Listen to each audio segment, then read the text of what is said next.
One of the common myths about advocacy is that it's so different from real social work. This actually upsets me when people say this. Can we talk about this for a minute or two? Hi, this is Dr. Rick Hoefer, designer of the course and author of the textbook, Advocacy Practice for Social Justice. The material this week deals with how advocacy practice is like all other types of social work practice. Some of the skills may be unique, but not any more so than working with children versus working with seniors.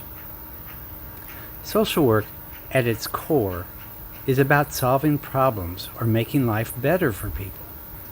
The situation can be at the individual, family, group, organization, or community level. We follow a very similar process in our work with advocacy for social justice. That's why it's called the generalist model of social work. Different authors use slightly different words, but it's easy to see the similarities in the process. And it goes like this: getting involved. This is where you first interact with the client that may be an individual, a family, group, organization, or community.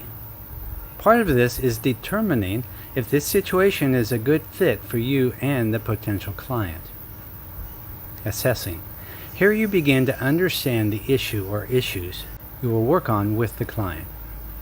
Planning. In this phase, you work with the client to determine what your work together will entail. Implementing. Once you have a plan, you begin to take action, knowing that you may need to revisit the plan in light of how well it works. Evaluating. Evaluation occurs when you ask yourself and the client how well the plan is working. Is the situation changing in the desired ways or not? Terminating. This is not usually a part of advocacy practice because social justice issues continue. An individual may step back from a particular situation, but others step up. Monitoring. Keeping track of how the situation is unfolding is important. Hard-won gains can be lost if social justice advocates stop watching. With this as a quick overview, we move through this process during the semester, incorporating the book chapters and more material as we proceed. It's going to be a great semester as we learn to effectively advocate for social justice. Are you ready? Well then, let's get going.